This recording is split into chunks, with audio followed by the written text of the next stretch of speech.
വിശുദ്ധിയും വേർപാടും പാലിക്ക നീ, യേശുവിൻ കൂടെ നടക്ക.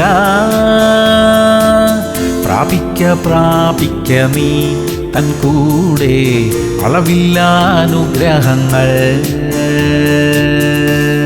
യോഹന്നാൻ 15:12. ഞാൻ നിങ്ങളെ സ്നേഹിച്ചിരിക്കുന്നത് പോലെ നിങ്ങളും തമ്മിൽ സ്നേഹിക്കണം എന്നാകുന്നു എന്റെ കൽപ്പന. പ്രിയമുള്ളവരെ, സ്നേഹമുള്ളിടത്ത് ക്ഷമയുണ്ട്, അവിടെ കരുതലുണ്ട്, അവിടെ പിണക്കങ്ങൾ ഒന്നും തന്നെയില്ല. ആത്മാർത്ഥമായി സ്നേഹിക്കുന്നവർക്ക് എങ്ങനെയാണ് പിണങ്ങാൻ കഴിയുക?